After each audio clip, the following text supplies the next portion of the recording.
And then in December, the administration made a really catastrophic error, and I called them out on it. They basically they said that once it was an Omicron surge, and they said once the Omicron variant reached a 70% prevalence, that the monoclonals that we were using were no longer effective against Omicron. And they were going to shut the program down once that 70% threshold was reached. Now, I argue that this was bad for multiple reasons. The biggest thing, you don't even know that that's the prevalence because there's no way to know because you're not measuring everybody. The US only measured like 2% of people for actual variant type, subvariant type. So you're looking at a terrible data set and there's no way to know that that's really what you're dealing with. But regardless, that's what they said. And indeed, they shut the program down mid-December of 2021. And I went on Fox News, I went on Newsmax, I went on a bunch of other right-leaning news programs, and I said, "This is terrible. They don't understand what they're doing. They're misreading the data." And I said, "People are going to die, and I don't know how many people are dead, dying, or will be dead or dying because of this terrible mistake." And every model that they've used so far, which is the truth, has been wrong about everything. And Right. they're taking away people's ability for informed consent. I would argue if you're my patient and I say to you, listen, I have this medicine. I don't know what variant you have because nobody knows what variant you have. It's possible that you have Omicron, in which case it's not going to work. Or maybe it will work. I don't even know that. No one even presented any data that said it really is true that it doesn't work against Omicron.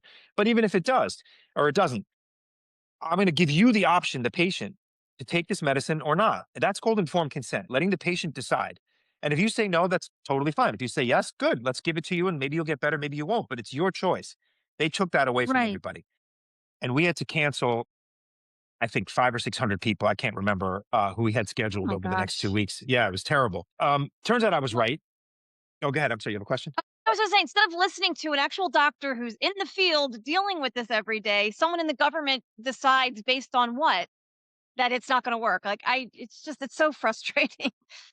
And I'll send you the link to the Fox News article because when we get off, when we're done, Yeah. I think I called it like the height of bureaucratic arrogance, and I would use that term again. Yeah.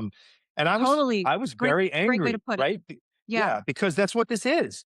And this is what got me in trouble when I went on the news and I publicly called them Mhm. out, and I would do it again because it's ruined my life. But I was right, and this is terrible, and I can guarantee you people died because of this, and or people got sick and had to go to the hospital because of this Yeah. because of the stupidity and the arrogance of people who think they know better than everybody else and who take that away from the individual patients and their doctors. It's just Right. it's awful. Anyway, so only the government can make a mistake of this magnitude. So 2 weeks later, they said, "Oh yeah, we were mistaken." They never apologized, by the way. They never said we're sorry.